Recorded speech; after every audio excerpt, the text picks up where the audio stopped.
I'd like to call to order the regular meeting of the Spring Lake Heights Planning Board. We'll stand for pledge of allegiance. I pledge allegiance to the flag of the United States of America and to the republic for which it stands, one nation, under God, indivisible, with liberty and justice for all.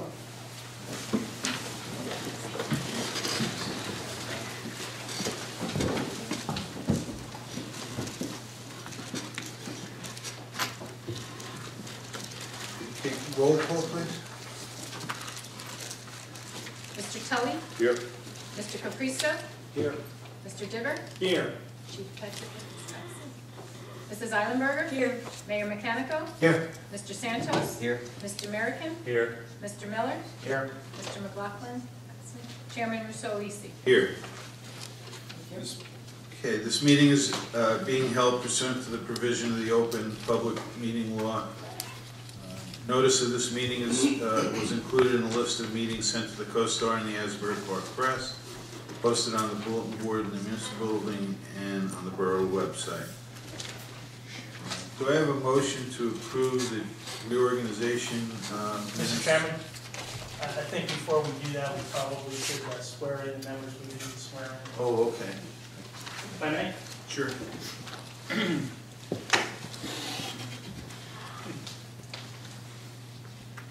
Councilman Diver and Mr. Capristo, please stand and raise your right hand.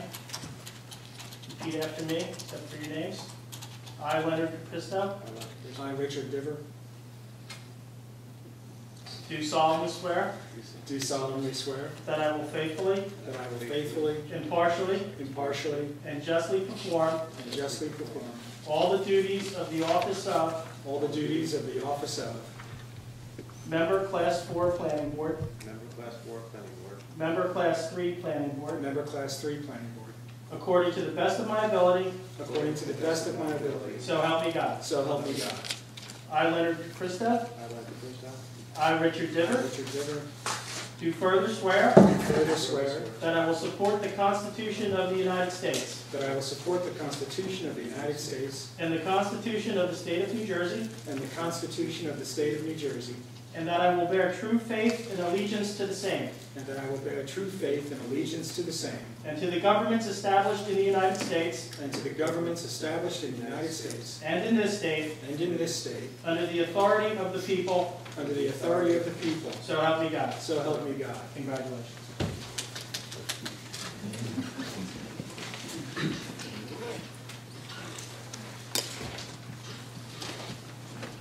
Okay.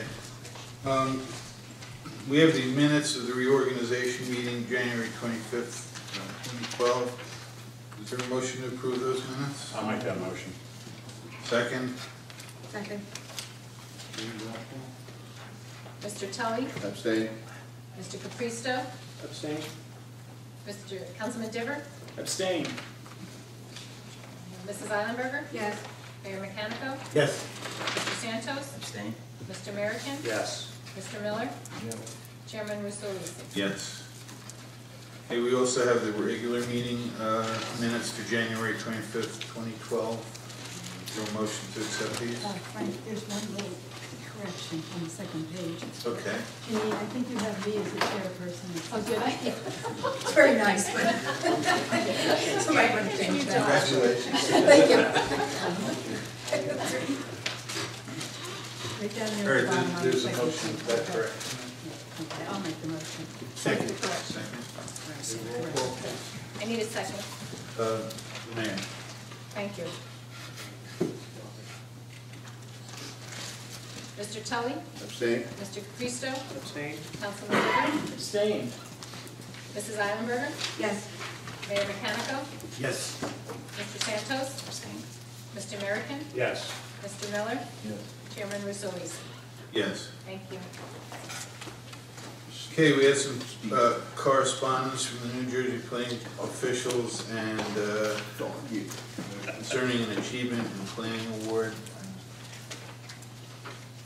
It's for you to review. If anybody has any comments, we can discuss it at the next meeting.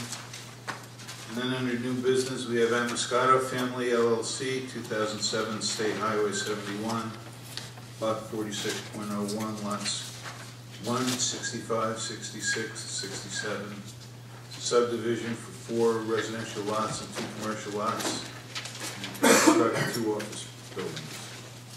Okay, Mr. Chairman, I'm going to recuse myself on the 240.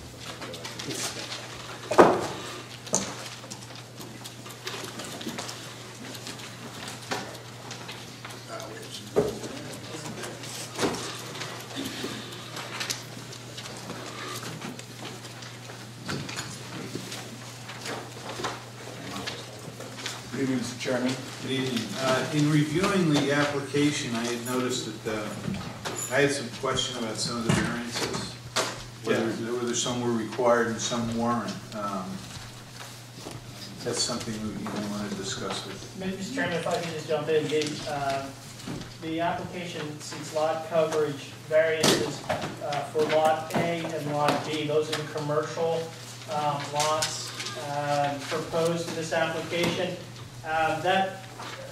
We permit 75%, and both of those lots are under 75%, so variances will not be required for those 2 lots.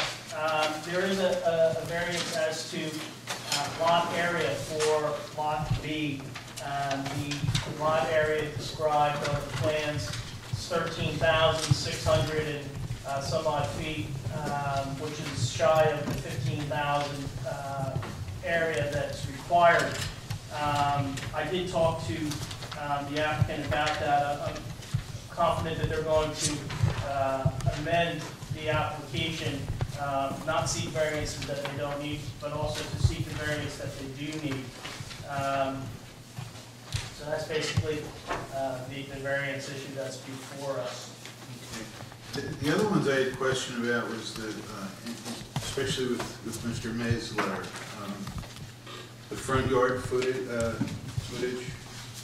The lot frontage on proposed lot E. Pardon? That variance I have listed as 3784 on page 3 of my memorandum. Right. On page 4 rather. That is okay. I actually read that Mr. McGilly pointed out that is an acceptable lot coverage. However, I would like to point out that the applicant has a radius on that side of the street, so he can gain that variance. Yeah, it's a The other side of the 50-foot street, radius. They have it pointed, which is the center of the circle, that you need variance on the opposite side of the street, so it was a way to avoid a variance. It was like 0.3% or something. Yeah. Yeah. It's very close. Question I have too is, on Lot B, the parking, the proposed building, the parking, is parking a variance? Yes, yes. They have listed, it comes out over 13, so you need 14 spots. I always round up, sometimes you need them. I think it's a parking variance. I think they're required to have those. The other thing are sidewalks. I didn't notice any sidewalks. No, I have a comment that I think they should at a minimum put sidewalk on the northern side going back to the residential lots. That's something else. Is that a design? It's a design requirement for the residential lots. It may be also a variance. It's a design requirement, it would be a design waiver should they have not put sidewalks in the residential portion.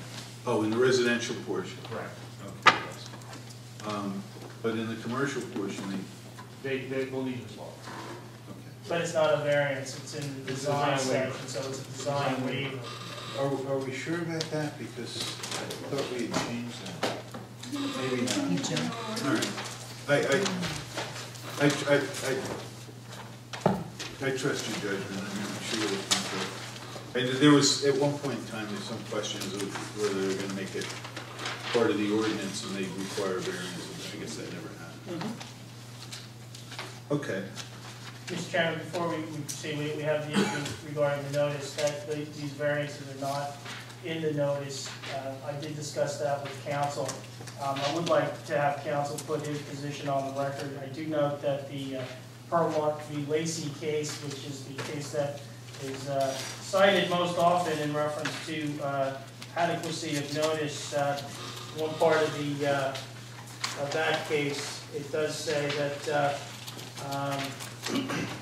in discussing that case, and I'm looking at the case right now, It says plaintiff also contends that the notice did not specify all the particular variances required. Now speaking to the court, the opinion says we do not tarry long with this claim because we do not believe the legislature intended the required public notice to be that specific. Traditionally, we have relied upon phrase in the notice that the notice is being sent out needs to be as specific as it is, but there's also a catchphrase in it that they seek all the variances that are deemed necessary. So these are the situation with the notice. I would recommend to the board that if the applicant is okay with the notice, that the board do accept jurisdiction and proceed. But I would just like the applicant to address that issue. Okay. Thank you very much, Mr. Gill. And Mr. Chairman, board members, Mark Aikens on behalf of Moscato Family LLC. Ladies and gentlemen, the application before you as it relates to the notice issue, and counsel correctly referred you to the Perlmutt case, and I had also reviewed that as well. And in that case, the court stressed that information should be provided that would inform, and I'm quoting the public, of the nature of the application in a common sense manner, such that ordinary lay people could intelligently determine whether or not to object or to seek further information. And I'm aware in conversations that my office has had with the board secretary that a number of members of the public and neighbors have been in to review the application. It was duly published. It was sent by a certified mail as required under the land use law. This is a case that will involve a number of technical experts. The experts include, but are not limited to, expert planners, expert traffic engineers, as well as an expert engineer with regard to testimony. We don't propose to get all that in this evening. We'll be back at the next meeting. There'd be adequate time to notice to cover that and any other variances that may be revealed as a result of the discussion this evening and in subsequent evenings. We believe in full and fair notice for everybody, and I think it's fair to say, as I understand it, this is the only item on the agenda. There appear to be a number of members of the public here, so it would appear that the public has been, to use the words of the court, fairly apprised and given the nature of the application in a common sense manner so that they could intelligently determine whether to object or seek further information. I submit, ladies and gentlemen, they're here to seek that very further information. So with that and with that limited proffer, we're prepared to proceed on behalf of the applicant. Again, we're not proposing to get anywhere near our entire case in this evening, but to introduce the project to you this evening, to receive your feedback and to proceed from there. Okay, that's fine. But yeah, and I appreciate that, Mr. Aikens. Just so we all are aware that deficiencies that go to jurisdiction start at the beginning, and it's going to be difficult to cure any if they indeed exist. So, but if the applicant's comfortable with proceeding as I believe they are, then I would recommend to the board that we do so. Okay. And so noted. Thank you. Does anybody have any objection? You can proceed. Thank you, Mr. Chairman. Thank you, board members. At this time, I would ask that the applicant's engineer, Rob Fruit, be sworn in, please. So would you please raise your right hand? Do you solemnly swear that the testimony you should give should be the truth, the whole truth, nothing but the truth, so help you God? Yes, I did. Thank you very much. Please state your name for the record and spell your last name. Robert Frood, F as in Frank, R-D-U-D. Thank you. Good evening, Mr. Fruit. Do you possess any licenses from the state of New Jersey? Yes, I have an engineering license, professional engineering license, and a professional planning license. And have you given testimony before, planning and zoning boards in Monmouth County in this area? Throughout Monmouth County and over 100 throughout the state. Haven't had the pleasure before this board. And how long have you been a licensed professional? Since 1999. Okay. Mr. Chairman. We'll accept them. Thank you very much. And that's in engineering? In engineering, yes. We reserve with regard to expert planning. Sure. Thank you. Mr. Fruit, I'm wondering if you could take a moment and introduce the board to the Moscato family property and share with them the family's vision for how this property might be developed. You see that now? put it at an angle so we can see it as well? Well, if I angle it for you, then these board members can't If see you it. can move it back more, I think it'll. You can move it back.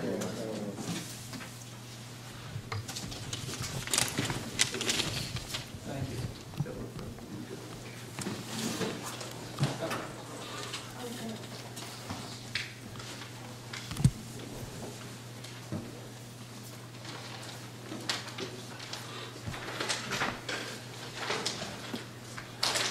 What I have on the easel here is the property survey by Paul K. Lynch, surveyor. It's dated 12/1/08 and revised through 1/26 of 2011.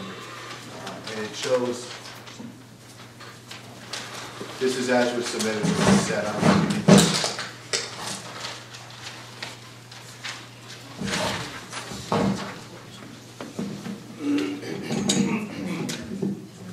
No, you'll be okay. Does this need to be marked? Yes, it does, I was going to say, I said that tomorrow. It's part of the package. We're going to refer to it as a market. A2, Which is A1. application submittal package. Did we mark that already? No, but everybody has that previously. We're not giving that to them tonight, right? Some boards mark it as A1. This is, that We'll board make will this- be A1. Thank you. So, no,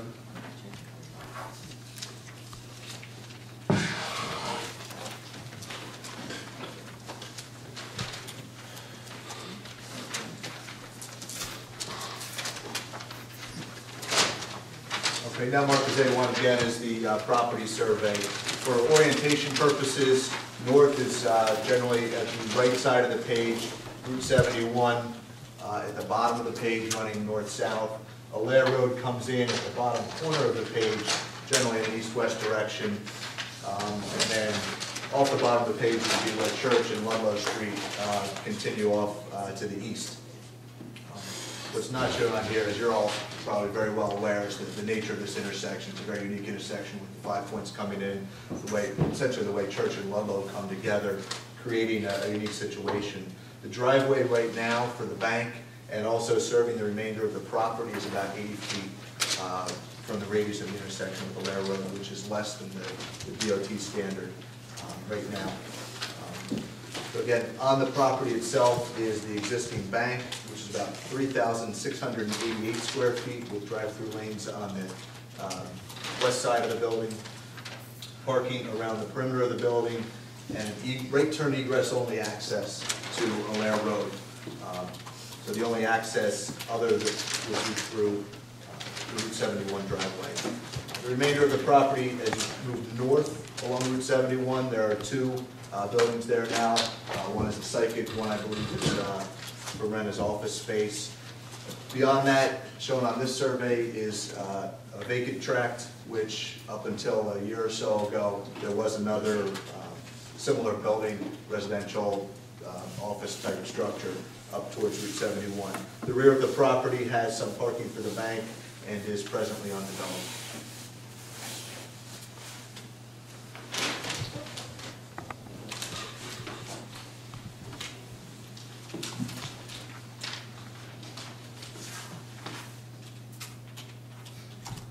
We're going to mark this now as A2, the next exhibit, please. And what is being marked as A2 is called fill build out rendering with today's date 2/22 of 2012.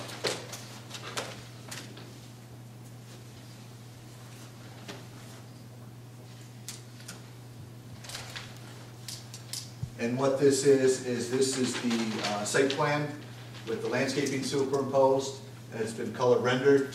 And for additional graphical representation, we've shown what conforming dwellings might look like on the 4 residential lots of the riverfront.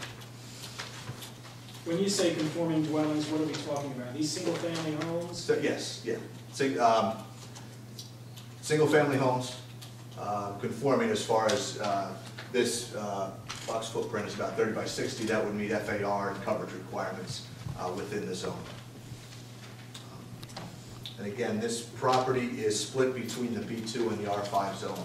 So as is consistent, common along Route 71, about 150 feet back, the zone line runs. Everything fronting on 71 is in the B2 zone. Behind that here is in the R5 zone. So that's what makes this property very unique, that it's bisected by the zone line. The entire rear portion of the property is in the residential zone, and you can see by the shape of the property, it's a very unusually shaped property as the collection of these 4 tracts of land, these 4 parcels, is brought together and exists. And that's been a real challenge for us as we laid this out in putting this plan together, is being able to take the shape of the lot, utilizing the existing bank and maintaining the circulation and access around that bank, conforming with the zone line and zone requirements of these 2 zones, and providing usable space. The result of that is what's shown on this plan, is what was submitted with the application, which is elimination of the driveway to the bank and the lots along Route 71, and sliding the access point further north on 71 to a point about 135 feet from the intersection, which now complies with the DOT requirements, and creating a new street, a dedicated public right-of-way that would come into the property. And that street then comes in, crosses the zone line, and serves as access for the residential portion of the property to the rear. So the 4 proposed lots at the rear now have access to the road system, the road network, which they previously did not and do not in present conditions. The road is designed with a hammerhead configuration, which is consistent with the National Fire Code standards for access for a lot between 150 and 500 feet, or a road 150 to 500 feet long. In addition to those 4 residential properties, at the front, as I mentioned, the bank building will remain. There are some slight modifications to the parking and circulation internally to provide compliant parking. Access to the bank is now provided off of the newly created road. So you still come in off of 71 and then make a turn in off of the newly created road. And then another lot is created. In this case, we're calling these lots Lot A for the bank. Lot B right now is a proposed office building. That would be a 2-story office building with a 1,680 square foot footprint. You're removing a lot of parking spaces here. My question, Joe, is that a variance that's needed for that? I mean, Right now, we're requesting a variance for the lot B. Right now, it's 1 parking space. It meets the parking requirements of the bank at this time. it does. There was an application in 1988 for this property that approved the construction of the bank. And with that, there was contemplation of a second phase of development, which may have involved more buildings and more structures, and may be why additional parking was provided. The second phase was never approved, additional parking was provided at that time. That's well beyond what is required for the bank, for the standards.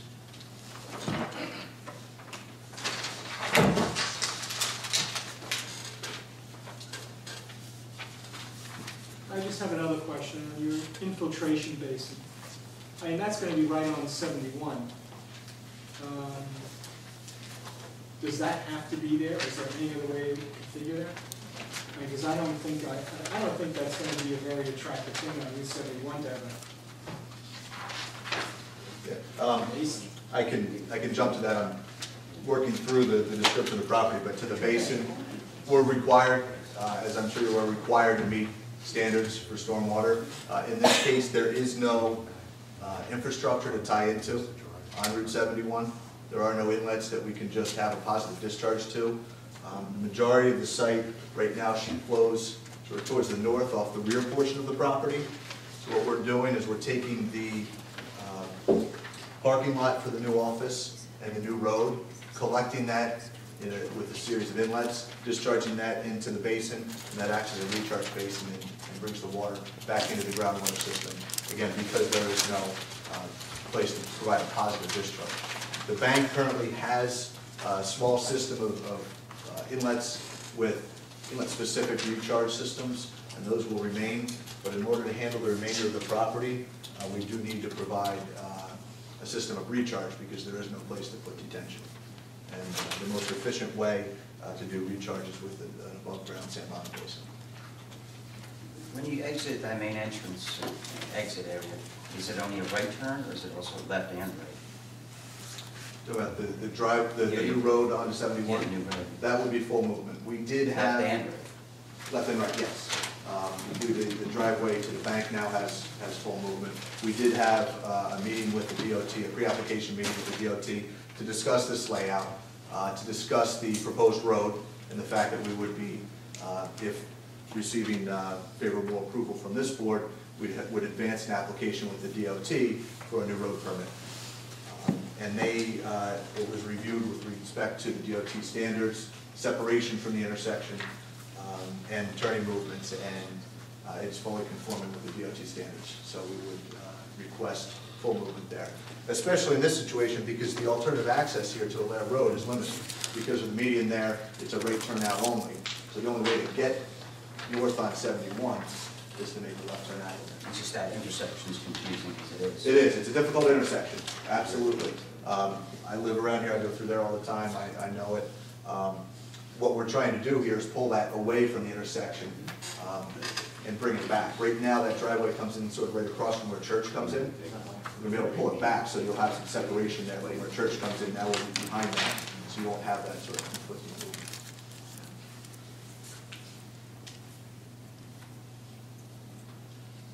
Just to jump back in, get a full description of what's proposed. Again, the building that's proposed, the two-story office building, will have, right now we're showing 13 parking spaces. Having heard the comments from the engineer, we will be able to modify that so that we do not need a variance, whether we adjust the size of the building or provide an additional parking space. We'll make sure that we don't have a parking variance for that. There is a trash enclosure for the office building that will provide the refuse for the office. That's accessed through the driveway because of the dead end type of parking area. Those will be rolled out from the enclosure, picked up by the hauler, and then rolled back in. And then the hauler would be turned out. Where's the bank's dumpster at? I didn't see it on the plan. There is not one shown right now. Very often banks, because of the financial records that they're dealing with, they don't utilize outside. Don't they currently have a dumpster behind there now that they use? I don't know if those are for the bank specific or for other towns. Yeah, that's the bank's dumpster. They can be replicated on site.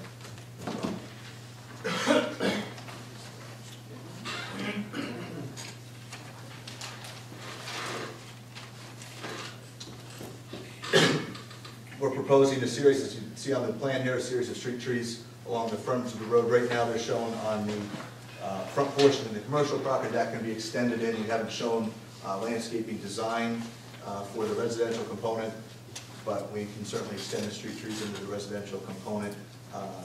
Street lighting, there are two street lights, again, on the front half in the commercial part of the new road to light up the new road, and there's a light within the parking lot for the office building. All site lighting for the bank will remain the same. All landscaping for the bank will remain the same. Because of the modification to the driveways and access points, we're relocating the sign for the bank into the island between the driveway, or the new road, excuse me, and the parking spaces.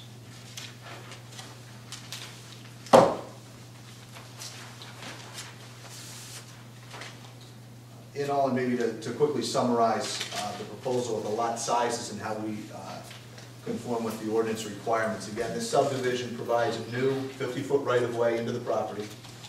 Lot A becomes the bank lot, and that is fully compliant with the area and ordinance requirements. Lot B is 13,628 square feet, which is slightly under the 15,000 square feet required. A lot of that is because of the required location of the 50-foot public right-of-way forces the narrowing of that lot. Of course, we can't extend that lot back into the residential zone without then putting commercial or business use into the residential zone. So that lot really is it is what it is. It becomes a certain shape and size because of the requirements for access to the residential component and the zone line for the residential side. When you met with the state, or it was the state, right? Road DOT? That would be a DOT permit to put a new road on the state highway, yes. Did they mention anything about any dedication along there? Right now, No, you're right, yes. No, they did not. They did not. because right now you're actually on part of Route 71, a little piece of it Up in front of the band. We raised the question, we asked it, excuse me, because we realized the configuration. They commented that because they don't have plans for any improvements to 71, they would not request any additional.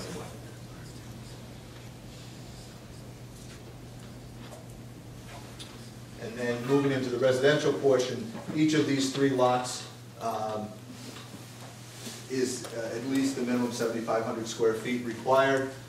The 50 feet of lot width, there was a discussion of the lot frontage of what's lot E, and going around counterclockwise is lots D, E, F, and G, with G being on the south side of the right-of-way.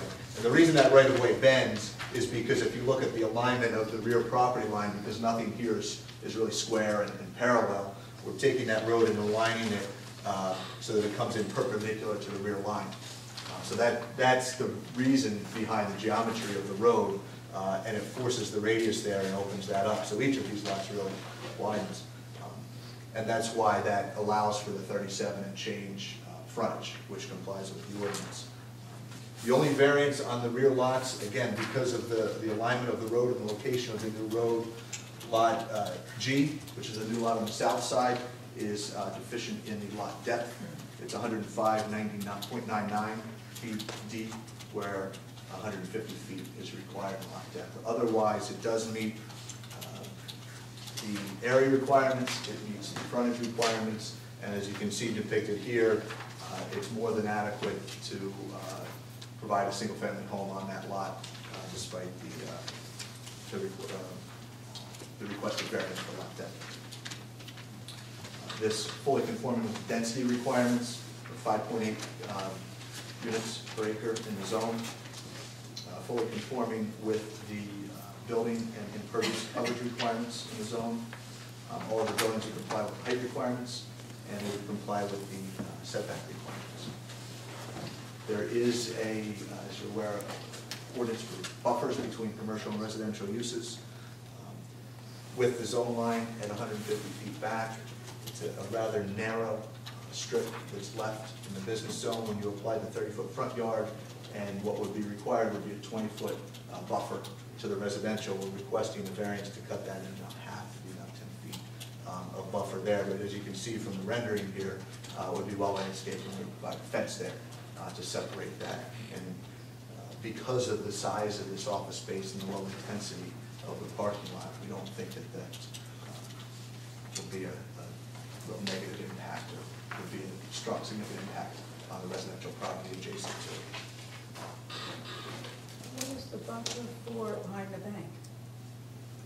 I'm sorry? Where is the buffer zone and plantings and all behind the bank, on the bank property against the residential?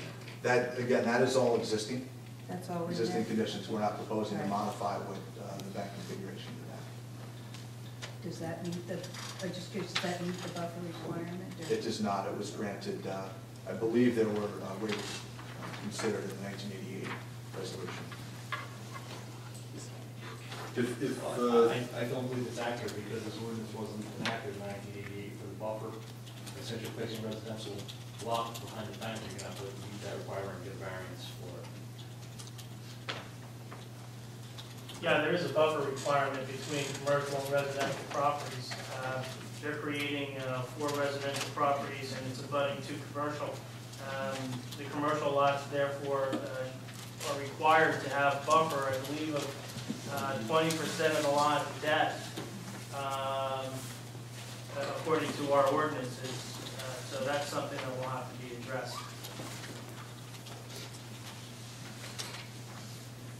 As far as the bank goes, you can see on the plan here, the existing driveway for the bank comes to the zone line. So we could provide buffering.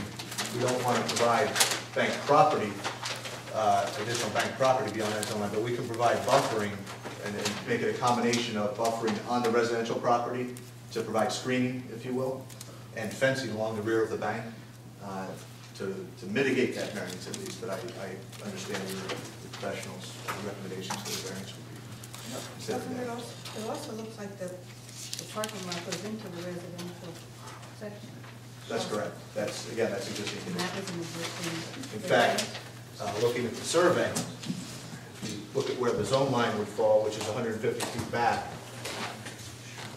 there's a significant portion. All of these parking spaces at the rear right now are within the residential zone. So what we're doing is we're truncating that and tightening up the circulation aisle there to remove a significant portion of the driveway and parking area from that residential zone. It also, it also looks like the new parking lot goes into the side yard setback a little bit too, on the north side.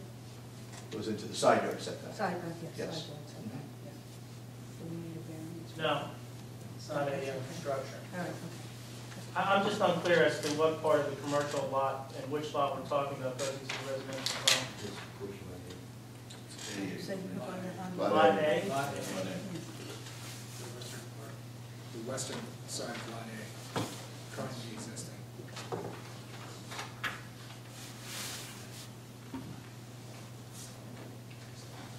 Oh, I see, okay.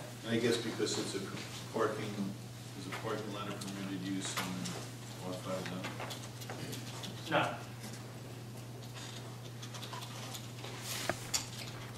But it's grandfathered. It was kind of, Big, I know it's been there, but we have a new lot. yeah.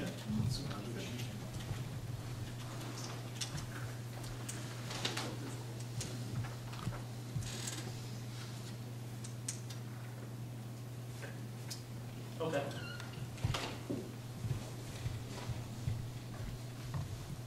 There's a variance that exists for it already. That's the fact. Well, I'm not declaring that, I'm saying that is the fact, That's what there's, I would check the resolution. That zone line, the development has always crossed that zone line. right. Okay. what's the zone line there, 87? What's the zone line there, 87? Yeah. Well, I guess it would then fall under the, pre-existing. pre-existing non-conforming.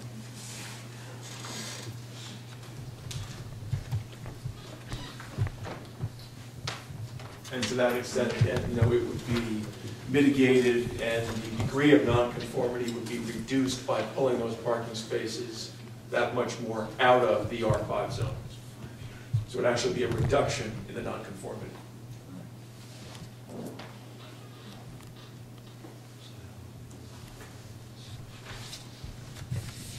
Questions, or? We've been going through questions the whole time. I think I've hit the salient points in my presentation. Welcome to continue. I just have a couple of questions. You said that the detention basin was the most efficient way of doing it. Did you consider an underground recharge system with storm scepters?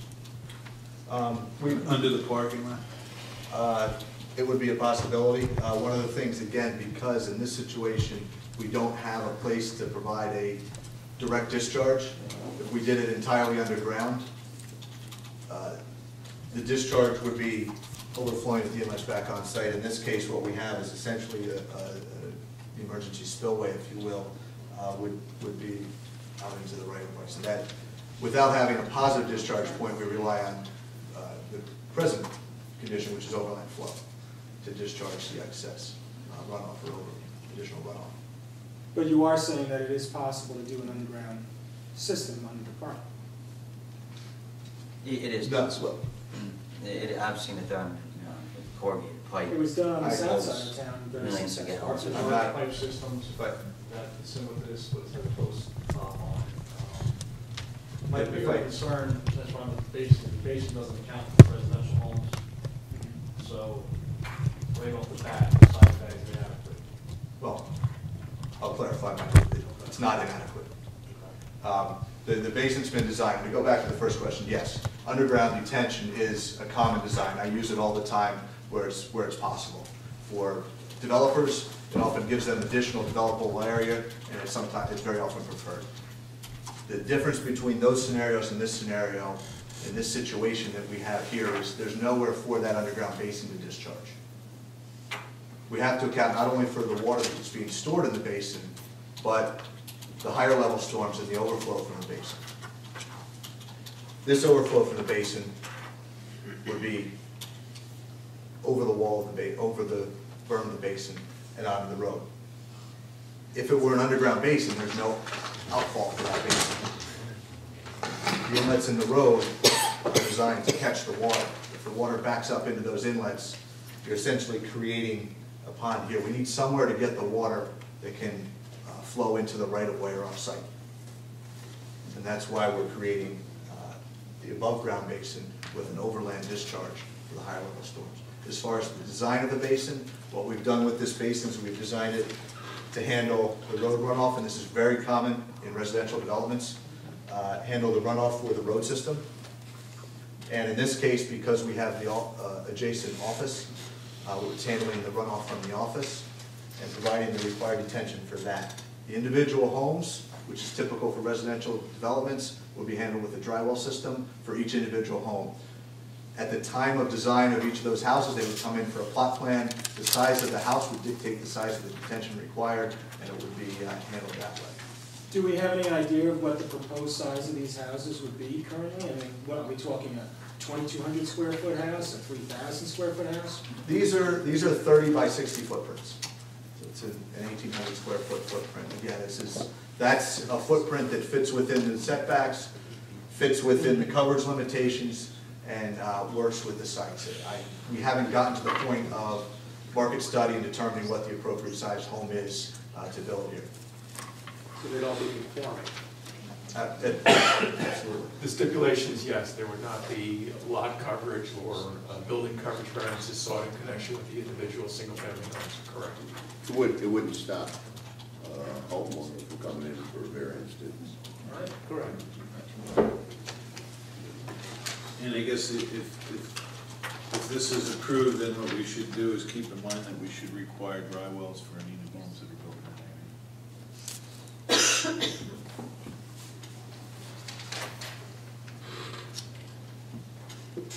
If it would satisfy your engineer, we could provide sort of a typical dry well design for one of these size homes that would ride with this application and serve as a template for I think individual plot plans. as long as we put in the resolution that they would be required, then it would be up to, Well, my bigger concern as is, approved by the borough engineer. you know, drywall's easy size for roof. The problem you're gonna have is people are gonna come in, they're gonna put patios in, the driveways are gonna, the 2-car driveway. All these items necessarily aren't gonna be contained by a drywall system. So now you have a basin that's gonna be collecting water that it wasn't originally sized for, because are you counting for the driveways in that basin? Yes, we are. I just think we should have a better idea of what's going there. We're asking for variances and stuff, it's the preference of the board. They can ask for detailed footprints of the homes, so we understand what the board's gonna have to be left with at the end of the day. I think that's important, we understand exactly what's gonna be put there. I just had a question, John. Do we have to approve this many lots back there? No. Okay. It just, Even though they're conformed, whatever, you know. I'm worried about, quite honestly, on the western line of lots F and G. You know, it's a 10-foot side yard setback. Right now, that abuts, Wickham Manor. right, Wickham Manor, which is, you know, several homes right there really abut this. And there's lots of trees there, there's all this other kind of stuff. I mean, this, to me, I mean, you'd be taking out a lot of stuff here. And I'm just concerned about their exposure to this project as well. I mean, I just have I would really want to see some sort of a detailed plan as to what the landscaping is going to be along that fence that abuts Wickham Manor, if there is any plan for that. I mean, I think we do have to respect the fact that, you know, there are homes to the west here that are going to be impacted by this development. Absolutely. There are homes, there's a development there, there are homes there that have enjoyed an open property up until now. But what they're looking at when they look through the property and looking east, they're looking at the back of a commercial corridor. What we're doing is we're taking the residential portion of the property and putting residential use there, single-family permitted residential use. So what we're actually providing is a conforming, consistent buffer to transition from the Wickham Manor to permitted single-family residential, which actually provides a buffering screen for them from the corridor of Route 71. Excuse us for laughing.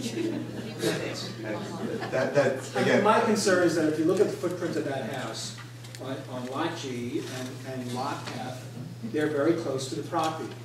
So, you know, there is an abundance of vegetation back there that's going to be removed. And I'm just a little concerned about what we're going to leave these people with. Not only the people of Wickham Manor or the people to the north, but the people that are going to be living there. You know, I'd hate to see a scorched earth development come up and, you know, people putting in 3-foot high trees and waiting 20 years. I would not characterize this as scorched earth. I've been on the site. I think the vegetation that's out there now is not something that is tremendously valuable. It's a lot of weed growth and scrub growth that's grown over the years and created that screen. And the zoning ordinance is really what dictates here. I understand. The zoning ordinance permits a 10-foot setback. What we've done with this application, just to remind the board, is we're coming in for a preliminary subdivision on the rear. And the reason for that is because we don't have house footprints. We haven't finalized that, but this is what we want the board to. You've also got a lot deficiency in Lot G, and you've got a lot deficiency in Lot B. That I think there was somewhere yes, have to be correct. addressed. You're right, that's why we're here. I'm just pointing to the board that you have another bite at the apple as far as the screening between residential and residential. Because we're only asking for preliminary on the subdivision at the rear. Well, I think, I'm sorry, I didn't mean to interrupt, but there's often a misconception about preliminary and final approvals. If we're going to put any conditions as far as buffers are concerned, we have to put them on it preliminarily. We can't put conditions on an application that has been preliminarily approved. That's the purpose of having that preliminary approval, is that they can rely on it. We're not actually allowed to come back and make substantial changes to that approval. They're to come in and say, we have met everything we need to do, such as with the DOT, and then get final approval. Notice isn't even required for final approvals, because they're to come back in and say, remember this plan that we had, it's the same, please give us final approval so we can get our building permits and proceed. So we do not have another crack at the apple at final. So whatever we have to do, and maybe we can discuss, you know, whether or not you're going to be looking for, you know, final as well here. It'd be my opinion that you could, but I don't really see a large advantage or a great advantage to not seeking both preliminary and final approval on this. The site plan is preliminary and final. Once we subdivide it, that's it. Then right, we can't come they back. can come in and put a conforming house on it. I don't think we would have a chance to redraw these lines at final, and if they wanted to redraw the lines at final, it would become a new application and would have to start all over again. So I think whatever we do right now. Right. I guess the biggest concern I have is this roadway. I mean, there's nothing like it. I've never seen anything like it, and I know there's nothing like it in town. Why didn't you come up with a cul-de-sac? I understand you might not be able to get 4 lots in, but... Well, the challenge of this property from the beginning was that the zoning in this particular area provides an isolated residential component without access. So we had to provide access, so we're providing a dedicated road. This is consistent with RSIS, it's consistent with the National Fire Code for access for, again, cul-de-sacs of 150 to 500 square feet. In other words, smaller cul-de-sacs that have less trip generation, less traffic. This is a fully permitted design. As an alternate to a cul-de-sac? I wouldn't call it an alternate to a cul-de-sac, either one is acceptable. How am I going to turn a fire apparatus around in that area? What this is this is an area for a K-turn. So a truck would pull in, it would back in here, which is public right-of-way, and then pull out. Suppose somebody that lives in that house has their car parked there and use that as their own private parking spot.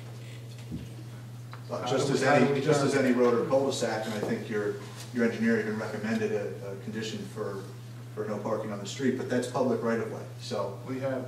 as with any turnaround or condition in a public street, that's public right of way. It's to be used by vehicles, like fire apparatus.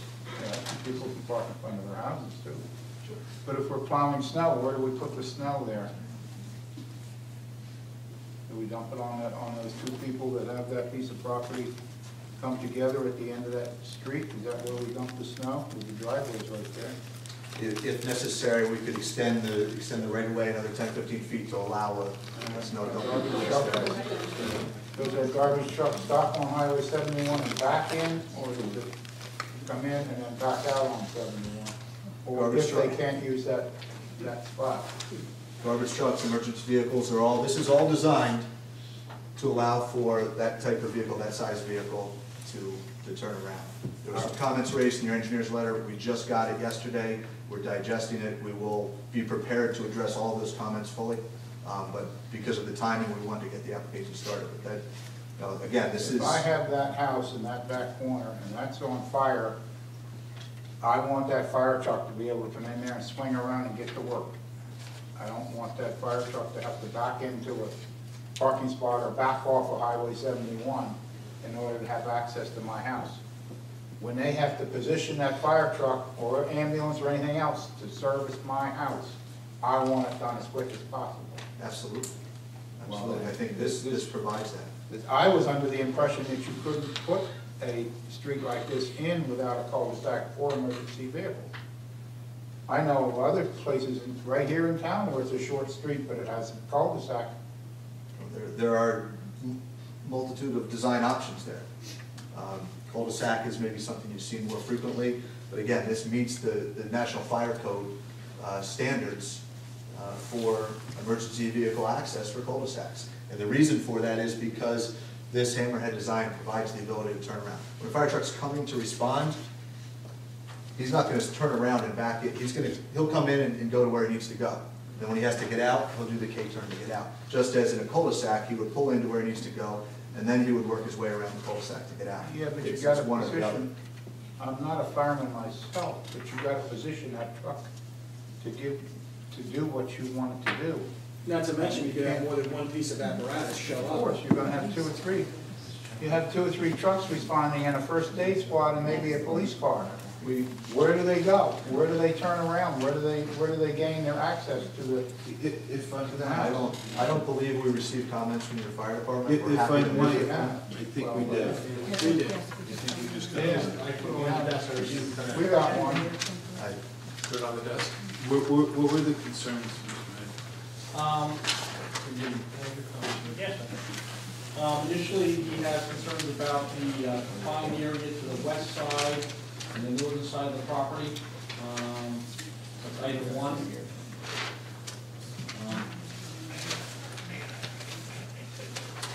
Item 2 is fire hydrants. Doesn't appear to be any within 300 feet of the access drive. Our site is going to require a hydrant within 400 feet, so this needs to be addressed and possibly moved. I made a comment in my letter that I request that they at least put a automatic blow and a hydrant on this line. So currently, we don't come with segmentation in the water system, so at a minimum, we need to have a blow off on the end of the line. The fire marshal indicated about the size of the structures and the location, the specific location. They had to use the aerial apparatus where they'd be able to reach from the roadway to get to these homes. That was what he was referring to item 3. Item 4, there appears to be enough room for the fire apparatus to pass, but the shrubbery is excessively overgrown near the drive-through in that difficult radius for the drive-through there. So that would have to be trimmed back. Item 5, he talks about overhead service that would severely inhibit his fire suppression apparatus. And item 6, they have a comment about the groundwater containment system with the infiltration basin. being an eyesore and a health hazard. And he requests the underground system. The only reason I brought that up is I had to address some of your concerns. We're looking at it literally in real time too, Mr. Chairman, so, you know, none of these things, none of this letter was not distributed before this evening, so I think the, certainly want to address these comments. obviously there's a concern about the configuration of that.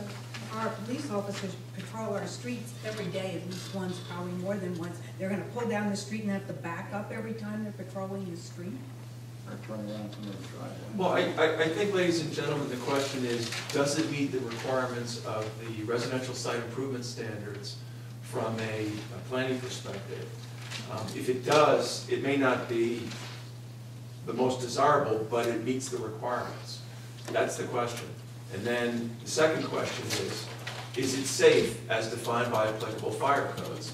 And I think what Mr. Fruit is indicating is that he's requesting the opportunity to produce the specific sections of the code, as well as certainly to review that letter from the fire official in detail that was just presented to us moments ago.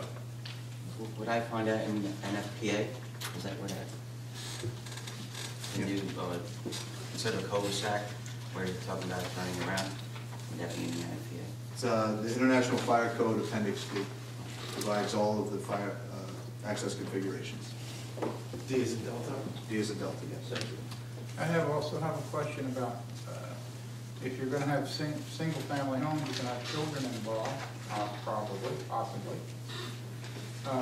Do they walk in the street? There's no sidewalks. Do they walk in the street with a commercial building there with traffic? Two commercial buildings, a bank and an office building, no sidewalks for them to walk on? As I said, we've just received the engineer's letter yesterday. We're digesting. I think that's something that we could comply with. It's a concern. We can address that. I'd rather, if there are specific issues we can talk about, but the entire engineering report, again, I prefer an opportunity to really digest it and present the board with a thorough response. I think that a lot of the comments in there are things that we can address to the satisfaction of the board, or at least reserved for discussion at the next hearing. But sidewalks, we can provide sidewalks. We can all agree, ladies and gentlemen, that there's a lot of detail that needs to be covered. We barely scratched the surface. We're not proposing to suggest anything else. Perhaps it would be a good idea just to quickly go through the letter. That way, the board understands what questions I asked, and then if it doesn't cover any future questions, you don't repeat any questions. Want to do that, Chairman? Think that's Sure, but are you going to have any other experts tonight? No other testimony. So that would make sense, otherwise I might ask to do that later on, but that's fine. The sidewalk ordinance is 22-508. E.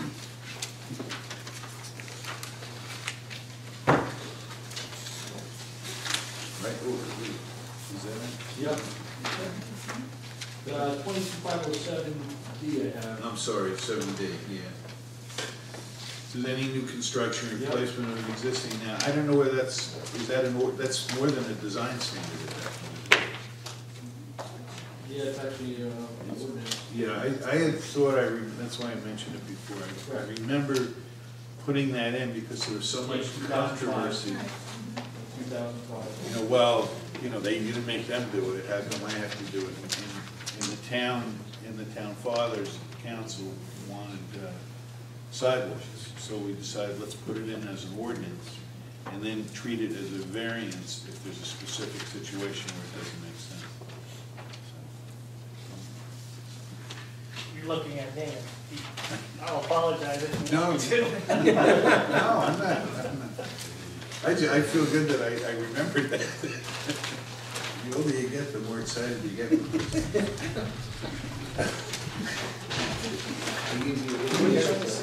The other guy was internally responding. That's right. Can I ask one clarification before we go further?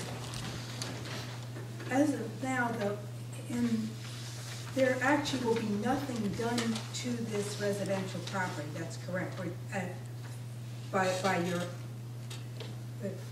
and you're not planning on actually doing anything to this physically, is that correct? Except taking, demolishing things, but I mean, you're not doing any of these improvements right now, is that correct? Not in the residential zone. Right, that's what, yeah. Just I just the wanted to, preliminary, I just wanted to, right. That's including putting the road in, right? Well, the road would have to be put in to service the new office building. Right, but no. But not further. Okay. Is that a separate thing? It's gonna be a separate application, the new office building? and- No, it's part and parcel of this. Part and parcel of the whole thing? Yes, sir. If we allow them this subdivision, Mhm. they then, at a later date, could sell the lots off individually, and as long as the house that's built on it is conforming, we don't put any restrictions on it or see things, we don't have a problem with any other, they would simply build as anybody else would build on any lot. I'd like to go back to that, because I think that's an important point. What might happen in terms of seeking preliminary subdivision approval is that a couple of options. Number one, the applicant would have certain rights with regard to preliminary subdivision approval that would vest for a period of time, and then it would be able to seek final subdivision approval. At the time final subdivision approval were issued by the board, then the applicant would decide whether or not to perfect that subdivision, really because the board gives the subdivision, does not as a matter of law create the lots. The perfecting and filing of the subdivision plat or map creates the lots. But it sets this, the Okay. precedent, right? Just, Go ahead. hear me out. So that's one option. Another option is the applicant might seek the preliminary approval of the lots, the residential lots I'm talking about, the 4 residential lots, and decide to just see what happens. Right now, we can all agree the residential market is perhaps not as strong as it's stronger than it was several years ago. It's nothing that it was before that, prior to that time. There might be other commercial options that are more in not only the applicant's interest, but perhaps in the town's interest. Now, whether or not the neighbors agree with that, or whether or not they perceive that a residential use would be a better transitional use, that would be something that would be an appropriate discussion. But isn't it correct that if we approve this thing preliminarily, you've got those 4 lots back there, and we would really be able to go back and change that? That's my opinion. Once we've done the preliminary approval. When you say go back and change that, I'm not Well, in other following. words, I mean, you're sort of implying that there may be some different thing in the future done with this, but again, what I'm saying is if we go in here now and give you a preliminary site approval for what you have on the board there, Right. that's what's gonna be there. Not necessarily. I disagree, respectfully. I disagree. They can let it lapse, that's what they're saying. It does not They create can let those. the preliminary approval lapse. Let me bring out a point. But we can't take it away from them.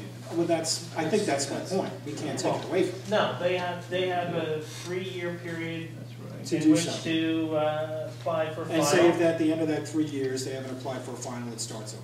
At the end of that 3 years, they would have the right to come back here and ask for an extension as well.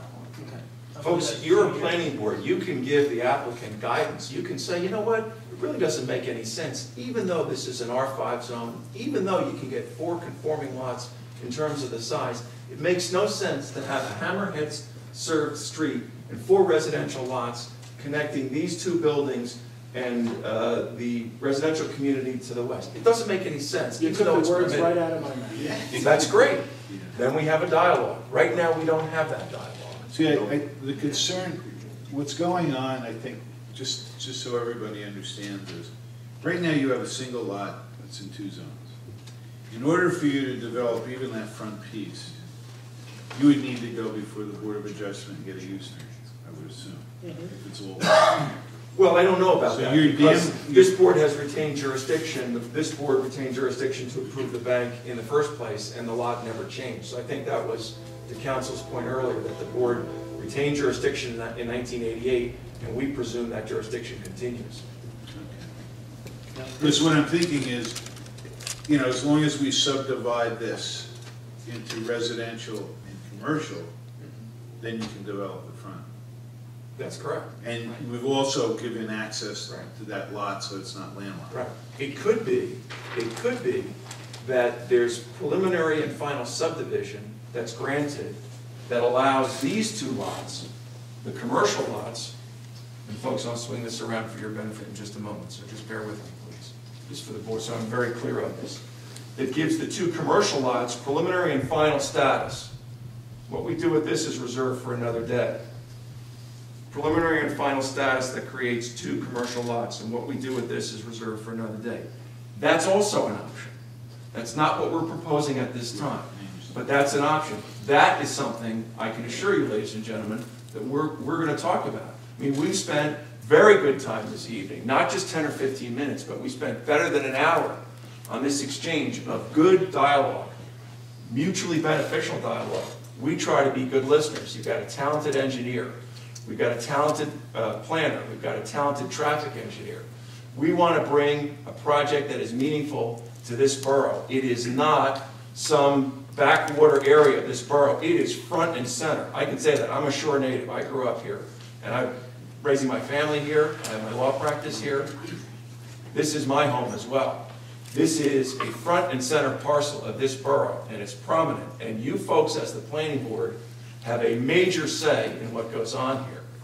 So I think maybe that's a good note, Mr. Chairman, board members, with everyone's indulgence, ladies and gentlemen, for us to pause and perhaps think about continuing for next month. Okay, the only thing I would like to do, well, I guess if anybody here has any questions, let them finish. Yes, sir. And then, as a matter of procedure, I'd like to ask anybody in the audience, not whether they're for or against this, that's at a later point, but whether you have any questions of the engineer. Well, I have I have two questions. Will the engineer be brought back? Yes, sir. All right, so he will be brought back, so With it's the not full team. necessary to, pardon? With the full team, ideally. All right. Yes. Secondly, your application indicated that a descriptive explanation of the request was the application proposes to demolish existing structures and construct two office buildings, each of 2 stories. Was that an error, or is there something I'm missing? I'm reading your application. Number 11. Number 11 of your application. From what I gather. The bank is going to be retained. No, but that's not what it says here. It says, and construct 2 office buildings, each of 2 stories. The bank is only a 1-story building, I'm told. I think it's, you may mean, and would create 2 office buildings. It's not, well, I mean, No, I understand what you're saying. I'm just being literal. I read your application, and it was extremely confusing. Well, to remove the confusion, for which we apologize, there will be 2 commercial structures if the project is approved. One is the bank. One is the bank, And yes. that's currently a 1-story building? Yeah. Yeah. Okay. All right. I have a question about this commercial building too. I see that you have parking on the rear side of it, up at the back of the building, right at the back of the building. That precludes any fire apparatus or emergency vehicles from getting access to that building. I would like to prefer, myself, to see this building moved back and put parking in the front on the highway side like is done at the bank. It would get that commercial building back away from the street further, and it would give fire apparatus and/or emergency vehicles or police access to front and back with no obstruction of cars parked there. And it doesn't come in your line of sight when you look down the highway.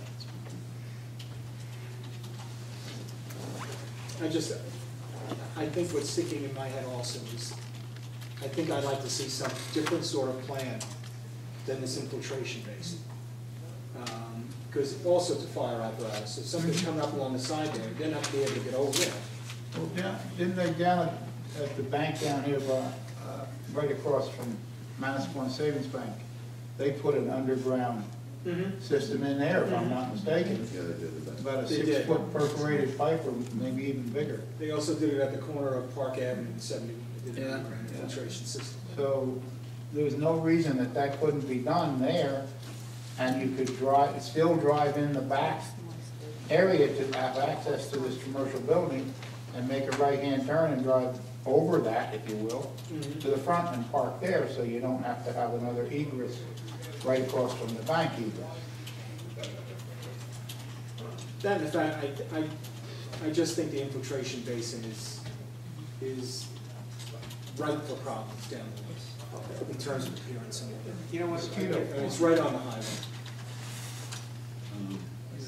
you're saying there's no way to remove or change this infiltration system. So getting a vibe from everyone here that's probably not the most advantageous way to go, unless it's the only way you can do it because of, as you mentioned, there's no way for the water to egress unless it's just right out to 71.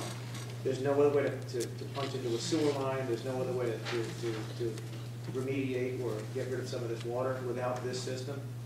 There are no sewer lines to punch into. That's our biggest hurdle. And if I could just take a minute to, not to beat the issue, but we had hurdles with the design because of the ability to discharge. The soils here are very good. We have K4, K5 soils, which means it's going to take the groundwater, it's going to recharge. I mean, it's not uncommon around here, obviously, to have sandy soils. As I said before, the engineer's letter just came in, and now certainly we're hearing comments from the board. I'm certainly going to, in the next weeks before the next hearing, sharpen my pencil and see what I can do to come up with some alternatives. I may find something, I may not find an alternative that works. I'm going to bounce ideas off your engineer and work with him to come up with something that we think is safe and still works. So I will sharpen my pencil. Safe, aesthetically pleasing, obviously has to work as well.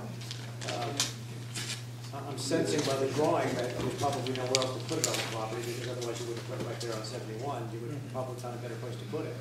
And I'm not suggesting this, and I applaud your effort of shoehorning as much as you can onto this property, but is there a plan B or a plan C that maybe somehow, well, so you really can't remove on the residential lots and move things around because you're in a different zone now, so I guess I'm answering my own question here. But is there a plan B where maybe there's a different way to look at this thing? And I'm not asking you to offer it up tonight, but that might be an option as well. And again, I understand trying to get as much bang for the buck, maybe bad choice of word on my part, but there's got to be a better way to get all this in here. I guess the first answer to the question is there a plan B? There have been many iterations throughout this design process. Right. We appeared before this board, I believe, in 2009 in the fall to discuss some alternatives, some ideas on it. And we're now here with what we feel is the best, most conforming of the options. Again, as Mr. Higgins said, the best, most conforming may not be the best alternative, but it's the most conforming. The suggestion to move the office building to the back and bring the parking to the front. We had asked you to put it up front. So that's a preference of the board. We're at the setback line now. There's a lot of sentiment to keep the structures to the front to get sort of a corridor there along the road and not have a series of parking lots.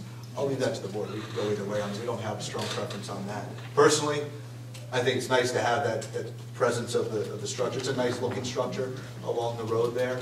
You've seen that a little bit further north as you get towards Delmar and the wall area. We've tried that. There's a number of commercial properties in 171 now where you're starting to see a building in the front. There's more parking. And we've even allowed them to go to, say, a 20-foot setback in some cases in order to achieve that. So I know that. My one comment. Say this is fully developed, as we're looking at it right here. It's fully developed. Don't you think you're probably creating a bottleneck here? You got people coming out of the bank, people coming out of the office building. We've got residents coming out. I don't know if I'd use the term bottleneck. Right here at Route 71. Yeah, we've got a traffic engineer on board who's looked at the site, studied the site. As I mentioned, we did have a pre-application meeting with the DOT. I attended with her to talk about it. As far as new roads go, this is 4 houses and an office building the size of a pretty low traffic generator. But she's going to speak a lot more to that and talk about that. So I can just envision in the future everyone trying to get out on 71 at once. Yeah, I really don't like that. And then have an emergency vehicle trying to get in. True, because it backs up sometimes there at that light, and then it'd be blocking the driveway. I'm not an engineer or anything, but to move lot B to A, scoot that over and put the driveway back here, maybe get rid of one of the buildings back here and give us a cul-de-sac and maybe a better buffer for the residents here, would be an idea. I think the hurdle that, and again, there, as you said, there Just, are yeah, throw that options. out, We you can know, look at them. just right now it's buffer, cul-de-sac, and that intersection, that's a little confusion. We have issues with the bank of providing direct access for them versus having them have to come through easements on other properties. That's why the new road is in the middle, to provide direct access to the bank. So we are really taking their driveway and bringing it off the new road, so we have to have direct access for the bank. And then from there, you know, really the primary issue, the primary hurdle here is we have a residential component of this project that does not have access. So we're creating a new road for that, and that creates the size of the office lot and creates a lot of condition. I'm sorry? Everyone's got to come to that one point, every 71, correct? Well, it's 1 point because the DOT would, you know, the DOT does not want multiple points. That would be a worse scenario than multiple driveways along this frontage. So I think the best solution is a single driveway. As far as the bottleneck term that you used and how that's gonna be portrayed, our traffic engineer will speak to the actual numbers of people coming in and out. You have different types of uses with an office building where people are coming in the morning, residential where people would be coming out. So there's a dynamic between the types of uses there that's gonna help offset the flow of traffic. Again, our traffic engineer will speak to that. If I may, based on the discussion that you've heard here tonight, the drainage ditch and the road, you may want to take back with you the thought that possibly you've asked for too many residential lots. Simply using that land, okay, to satisfy those questions. Just a comment. I'm not making any judgments, but I'm just offering a comment. That 3 lots with some open space to improve the road and improve the drainage, a drainage ditch may be looked on more favorably than your current 4-lot plan, 4 residential lots plan. We appreciate the feedback from everybody here tonight. Certainly, we're here to present this and collect your feedback and hopefully move this project in a good direction.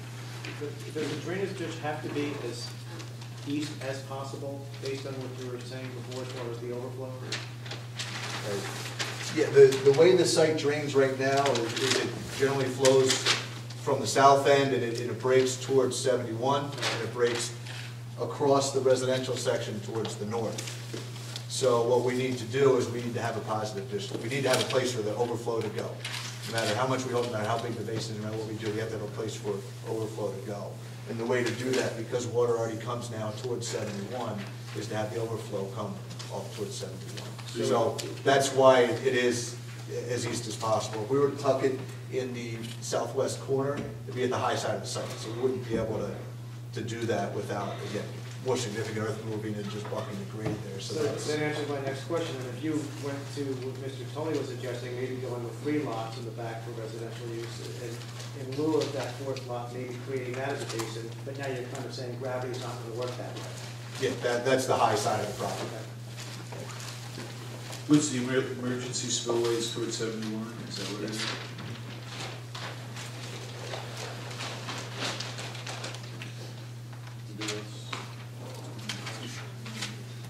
At this point in time, is there anybody in the audience? And I just have a question for the engineer for a second.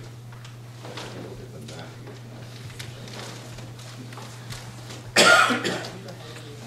here. This configuration right here, this lot and this lot, is it possible that this house could face this way, giving much more space between Wickham's line and the actual side yard setback here? And if this lot could be, this line could be down in here,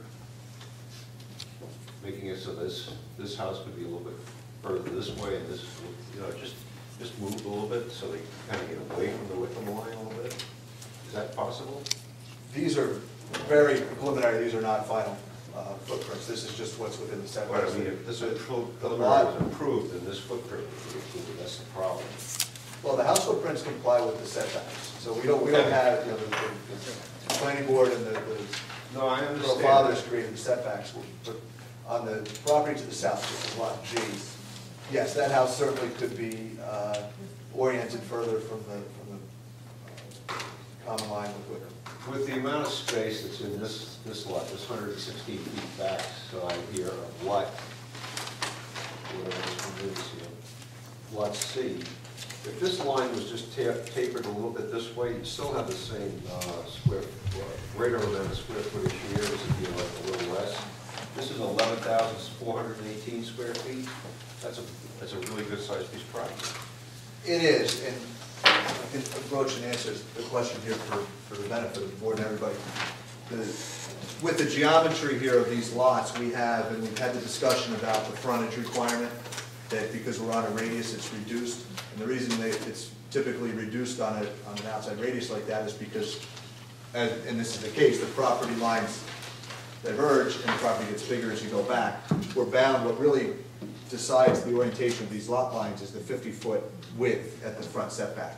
And we're at that width. So we can't take this property line and shift it down, because that will then violate the lot width that's required by the ordinance. Well, this is a 50-foot from what you're saying is the front of this, your. That's correct. Okay, now why can't that line come this way? That can be done. Yeah. From 30, it's a 30-foot setback? From here? Yeah. It's a 30-foot At setback? that 30-foot point. At the 35-foot point, or a 30-foot point, why can't that come back? This house set 10 feet off of that line, so that you're further away from the Wickham line. I would want to confirm with your engineer that what we're talking about, after I sketch it up, meets all the ordinance requirements, but you know, it sounds like it. That would be something along your thought process, though. Right? Now, the next thing is that you're saying that the water all gravitates this way, to this line right, this corner here? And you thought about having the road come in here and then do like a little cul-de-sac and maybe have the drain basin over here and just have 3 lots then, right? Well, what I mentioned was because of the bank on the corner, we have to have primary access to the bank rather than provide the road over here and easement access to the bank. I see, that's the problem. The bank right now has driveway access to Route 71. To replicate that, we're coming directly off of the roadway. And that really couldn't happen if this was pulled to the front. This whole thing was pulled to the front, and then you had the road come in this way and around like that, almost going through some of the,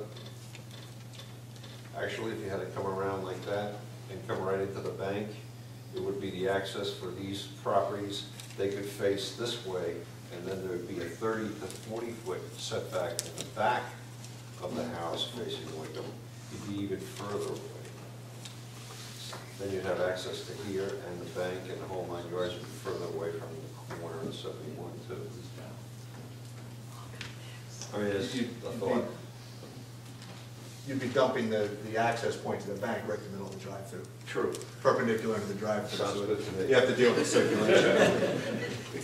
Thank you very much. I would just like to request that when you come back, I would like to request that we see fully developed site plans for the residential portion. What the buffers would be, what the future grading would be, considering those lines. But to see a fully developed site plan. I think that would give us all a fairer perspective.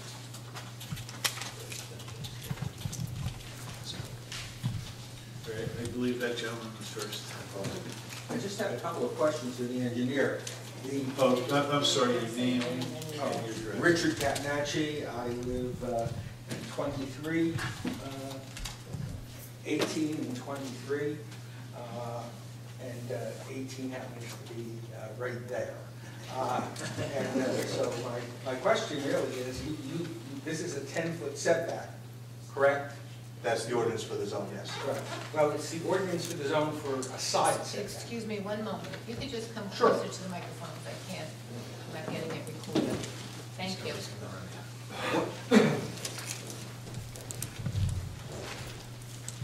What does the ordinance require for a front setback? 30 feet. What does it require for a back setback? 10 feet. What does it require for a side setback? 10 feet. So it's only 10 feet for the side or the back? That's correct. All the ordinance requires. That's correct. So you created, basically you're creating the fronts on the street. You don't really have front, sides, and backs without creating a street. The front is always by code of the street. Yeah. So without a street, you basically have a landlocked parcel that's undeveloped. That's correct. In terms of, it was always my understanding when the bank went in that part of the condition, that this area here, where we now propose to put a dwelling, was going to be a buffer zone. It has trees in it, it buffers Wickham Manor on 2 sides, and a number of units of Wickham Manor from not only the look of the bank, the driveways, the lights, the traffic, but it also buffers, it's basically a triangle of wooded area that basically serves as a buffer, where there's some wildlife, there's some birds, there's some, and was there no consideration given when you got approval for this bank that in terms of a buffer zone? That's something we really have to, Mr. May can go back and take a look at the resolution. Because It's possible. apparently you need at least a 20-foot buffer zone from residential. And while I speak on behalf of myself, I speak on behalf of a number of other people in saying that, Wickham Manor is, I think, quite frankly, one of the most beautiful communities in Spring Lake Heights. It has been well maintained. It is a huge rating. I mean, 62 units at an average $200,000 for the land, which is 6 acres. It's $12 million. And almost all of them are one-bedroom units. Questions? Excuse me? Questions? Oh, that's right. It's a statement. All right, I agree. I withdraw the statement. You don't have to do that, it's just, All right. Just keep it. I'll accept his withdrawal. duly noted. Thank you. One last thing that I might say, and this is a statement, but it goes to the jurisdiction issue. I think counsel is incorrect when he equates notice with information in a common sense matter, because the letters we got, if anything, were confusing, and it took a lot of time to go down to try to figure out what the hell they're really trying to do back here. So I think, quite frankly, the objection that was raised here in terms of the notice, the jurisdiction of this board, given the notice that we were given, is well taken. Thank you. Yes, sir. Yeah, Ken Wignall, 2011, 2013, and 2015 Highway 71. My wife and I own approximately 4 acres of land, including this property here. This is our residence here, 2 lots, and we own all this land back here, which is, we've always kept it gardens and residentials for ourselves and for the people in Wickham Manor. First of all, when they did the bank, the Amoscatos at that time did not own this piece of property. They just purchased it within the last few years. Mr. Chairman, we really have to state the question here. I'll just state what I know. No, All right. you- Okay. All right, how about this fair question? Do we know that, that a lot of the water out of our parking lots drain down into this property into here? I mean, it's constant. When we get a heavy rain, we get a huge runoff into this part. What else do I want to ask a question about? Is that of the engineer, sir? Could he Well, answer yeah, that I'll just question? point that out. Yeah, well, Sure. it's a question we're happy to try to answer. Sure. Go ahead. Just a simple fact that I asked the question, are you aware that in this parking lot here, we get a huge amount of runoff when there's a heavy rainfall. I have not been on your property. I know, that's what I, supposed to do but I that. can't state a fact, so I gotta put it as a question. I understand. All right, so that's why I'm asking if you're aware of it. I know you're not. There'll be time for. Okay, I'll make it real quick. The problem is, it's to your benefit, because if you're going to testify, I'm gonna swear you in, and then the board can rely upon your statements. Statements that you make right now, the board can't rely upon. That's why we're in only question session of the hearing. All right, I just wanted to state what I know. I don't need to be sworn in. No, you actually do, because the board can't rely upon anything you say, but now's not the time for Okay. that. All right. So that's why I'm interrupting you. I'm not trying to be rude. Okay. It's just, you're just wasting your own time trying to make statements that the board can't rely upon. That's the point I'm trying to make. Legally. Okay. Well, the only other thing I had to say was, even on a good day in the summertime, trying to get out of our driveway, not that I'm for or against the development, I'm open-minded to it, but I can take a good 15 minutes since they put the advanced screens on that corner, Right? just trying to get I'm out on sorry, the road. but this is a statement, and That's it. Yeah, but you need, sir, you need to come back. When- I'll be back. No, you need to, because you need to say that all over again. As strange as that sounds, no statement that you made right now can be relied upon by the board. If the board was to say, there's a lot of water going back like you had suggested, it would be improper for them to do so, okay? Now, these hearings are set up in a certain format, and after somebody testifies, the public can ask questions, and that's where we are right now. At the end, then everybody in the public will be able to stand up and say what they want, and the board will listen to that. Before you say what you want to say, I'll swear you in, so then it'll be sworn testimony. Because everything we say here is on the record, and it goes up, if it's going to be heard further, it goes up on, in a booklet form, the transcript, if you will, that's what it's called. But if there are statements made that is not sworn testimony, and the board relies upon it, it's not proper. So I don't mean to belabor the point or to be rude, but it's just the format that we follow. So just to give everybody an education on that. Yes. Rose Burtnick, I live at 20 Wickham Road. Excuse me, just please come forward at the mic. I know you addressed the concern about the emergency vehicles going down that road, but I want to know if the school bus can go down that road. I don't know if the school bus can back up. So it's not us. I don't know what the plans would be for school pickup. If there are sidewalks, it could pick up on 71. So the bus would stop on 71? It might happen. We haven't heard any comments from the school board or any representatives to how that would be. Okay.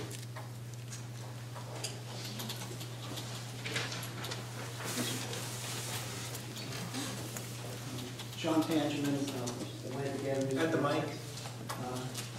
I just have a question about the sewer lines. Somebody mentioned that the sewer lines, there's no sewer lines to punch into when you're talking about. There's storm sewers. Where are the sanitary sewers? They're in 71. We would, part of our plan shows a new sewer main under the new road that would tie in to the main in 71. So we go under the road to the houses, so they would not to the other side towards 71. It would come towards 71, correct. Just, I think I can be heard. Question, has there been a traffic study as to the impact of left-hand turns out of that driveway? Yes, there was a traffic study submitted, and we have a traffic expert who will be here to talk about it. The next meeting, there'll be a traffic expert who... And you say the study submitted, it's something we can review? It's on file with the board secretary, yes. Okay. Thank you.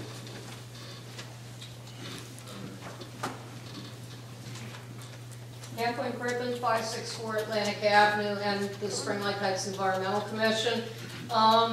Spillway onto Highway 71, that's an interesting concept. Have you gentlemen reviewed the municipality's Tier 1 stormwater permit from the DEP? Because I suggest that you might want to do that before you build a spillway. Also, two-story office buildings. If that's granted permission, does that mean at a future date you could just tear the bank down and build a two-story building there instead of a bank? No, let me clarify. The plans reflect retaining the existing bank, which we've established as a one-story building, and in addition, there's one new two-story building proposed on proposed Lot B. Correct, but as Mr. Tully pointed out in the application, it calls for 2 office buildings. So if that use is granted, can the bank be just torn down, or would that have to come back with a site No, plan? the application will be amended to reflect the designation. Plus, just to answer your question, the site plan will be with that bank there. In order for them to change it, to increase it, they would have to come before the planning board because it would be a new site. Okay. Sewers, no sewers, that's interesting. What about fire hydrants? I didn't see. There's a question, Mr. May had it, and also the fire department, and hopefully they'll address it at the next meeting. Okay. One will be provided, just stands. And also, to the mayor's point, does anybody up here remember Eleanor Miller Candies and what used to happen along the highway there? Thank you.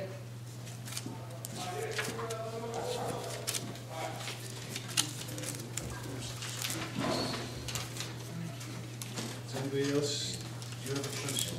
Yeah, If you stand, your name and your address. Karen Clark, 31 Latown Road, Spring Lake Heights. I was just curious about the drainage basin. You said that the drainage in that area drains toward the east and toward the north. Why did you select the east and not a more northerly place for the basin? Generally, it's more desirable to have discharge into the public right-of-way where it can enter a collection system ultimately, as opposed to towards the north, which would be towards an adjacent property.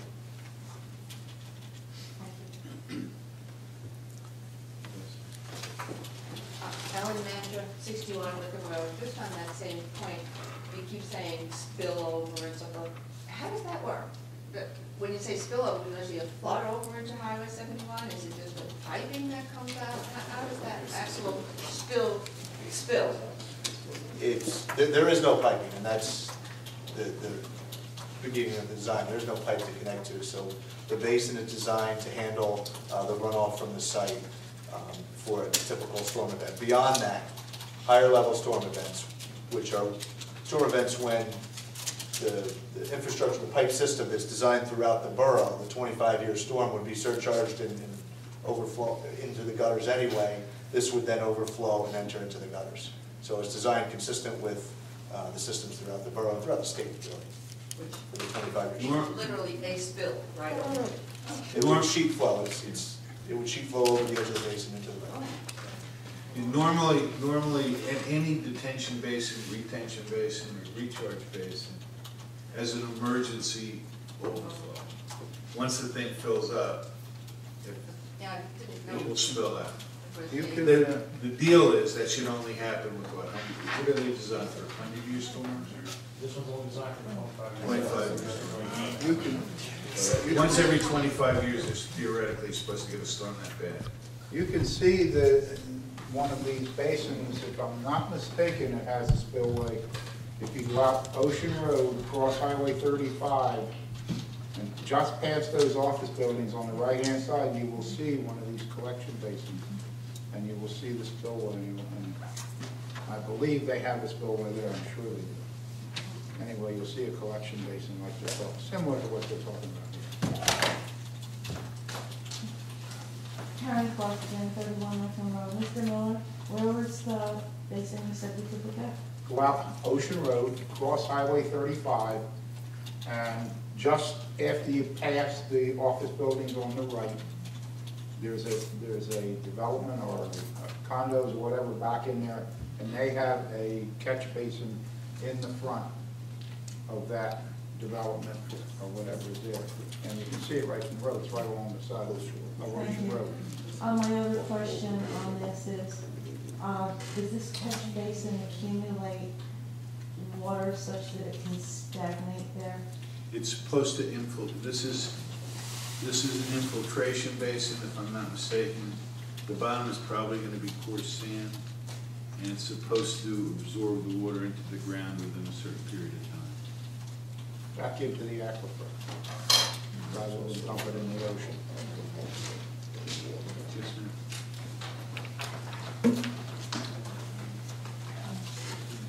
Catherine Wickell, 2015 Highway 71, I live to the north of this proposal.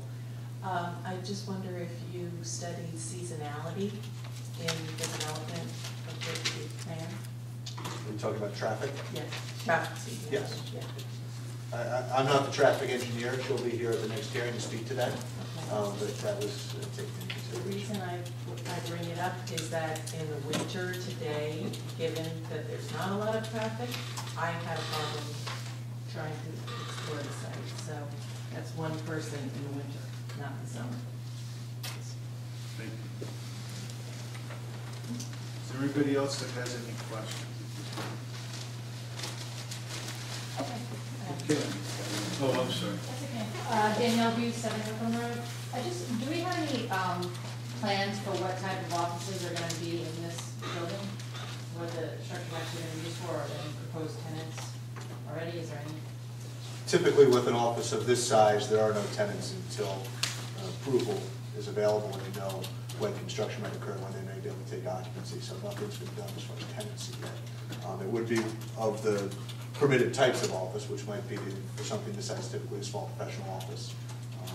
I believe medical office is a different category as far as parking, so that wouldn't necessarily apply, but it could be, an accountant, attorney, small professional office. Okay. And also, in terms of all the trees and the greenery that's going to be removed, have there been any types, or will there be any types of environmental impact studies on what exactly is back there in terms of animals and birds and?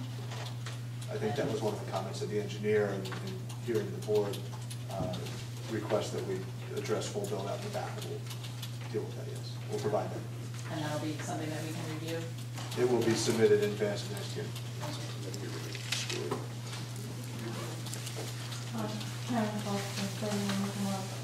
Would the type of tenants in the office building, could they possibly be retail? Where there is a lot of traffic in and out constantly? No, retail's not proposed in connection with this application, ma'am. Just the permitted use of office. Just so you know, too, if it becomes retail, they need more parking, I believe, right, Mr. Mann? Yes. They would need more parking, so they'd be restricted from putting retail in there without coming before us again and providing for more parking. And the lot area for retail would be 18,000, so the applicant should be held to the office use because it would be obviously granting a larger variance from if it was to be retail. Mr. Chairman, if I could bring up one point while on the office building. In the prior applications, we had similar discussions about these sorts of buildings. Would the requirement for you guys to put an elevator in impact design or footprint in that building? I believe that's already taken into account when the. Is there going to be an elevator in this building? Yes. Okay. Before I speak out of turn, let me just look at the floor plan and double check. Yes, sir. Yes, there is. I'm sorry. It is. Joe Capucci, 46 Wickham Road. Two quick questions. If it was mentioned, I didn't catch it. Square footage of the office building? The office building is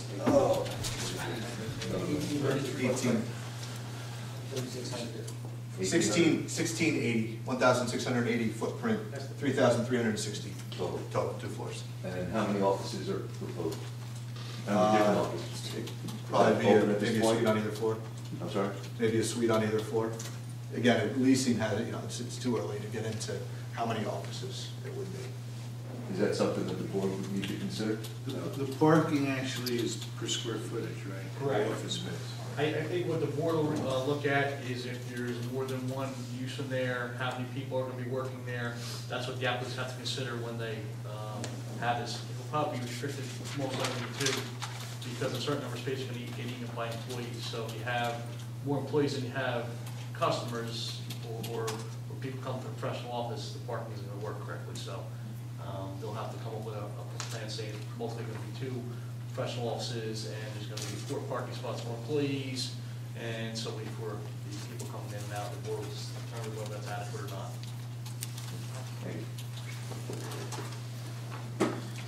Manager, 61 with them, just procedural, will we continue to be noticed for the subsequent meetings, or this is it, now we have to watch for them? To stipulate, just so we're clear, we're going to notice for the next year, to be clear. You will for the next? Yes, ma'am. Okay. Because of the time, some things are questionable. But after that, then we keep track. Okay. But anybody here, this meeting will be continued to the next meeting. Okay.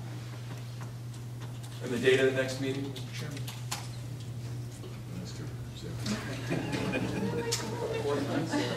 Who's down the calendar on the wall there? Our next meeting is the 4th Wednesday of March, and I apologize, I don't have a calendar in front of me to confirm the actual date. I don't have my phone either. Nobody has an iPhone. Yes, Silky. What's your name? 28. March 28th. Thank you very much. Thank you. Wednesday, March 28th. Richard Catton, Action, 18 Wickham. Has there been any, I know there's been a traffic study, we've been told that. Does the traffic study also include a pedestrian study? Because as a pedestrian, as you know, we have Hoffman's Ice Cream across the street, and it's obviously a huge attraction for not just cars, but pedestrians, children, and you know, does that impact in terms of the summer, in terms of how people are going to cross Route 71? Because I don't know if we've ever tried to do it. It's not easy now. I love Hoffman's, yeah. Yeah, sure. But I mean, is the study also deal with pedestrian study and pedestrian traffic and the traffic light situation? Pedestrian traffic is taken into consideration. In this development with 4 residential homes proposed, the pedestrian traffic coming from this development is going to be minimal. So there's not a significant impact to the pedestrian intersection. But I'm talking about impact on pedestrian safety. Whether We're looking at that's the one site, we're person not. or 100 people, you know, one life needs to be a consideration in terms of safety. Absolutely, I don't question that. We're looking at this site in particular. We're not responsible, charged with the intersection as a whole. Yes, ma'am.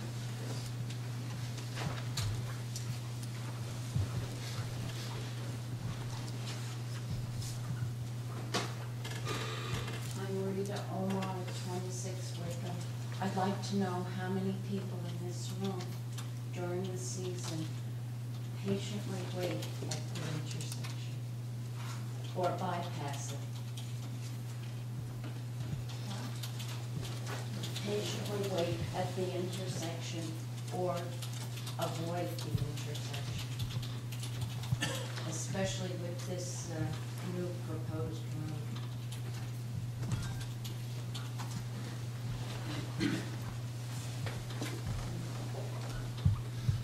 Any questions at this point? Okay, let the record show there are no other questions. So I guess Look forward to seeing everyone on the 28th. I think it was a very constructive beginning. Thank the members of the public for coming. There were a lot of issues that were gotten on the table. We appreciate everyone's comments. We appreciate really rolling up our sleeves and kind of vetting these issues. I think it was very practical. It wasn't a theoretical exercise. We weren't talking about expert, lofty ideals. We talked about real-world questions, and that gives this applicant pause to consider these questions, and we have adequate time to prepare for the hearing on March 28th, Wednesday, the 4th Wednesday, and we look forward to seeing everyone then. Thank you, ladies and gentlemen. That's March 28th at 7 o'clock in this room. Thank you. Thank you. Thank you all. Is the lease with the bank, the term of the lease, just linked? Number 7. Is that a subject group topic that would be worth it? I'm not aware of the term. But I'm asking you a question for next time. If all I'm, If it's relevant, I believe it's relevant to the nature of what is going to be there. That's why we simply make it this board's confidence that that bank is staying and something else. It's a question. You don't have to answer it. I don't think we have the authority to ask it, but it's a suggestion. Do you mind if, let's, no, we're not adjourned yet. Is there a motion to adjourn? I'll make that motion. Is there a second? All those in favor? Opposed?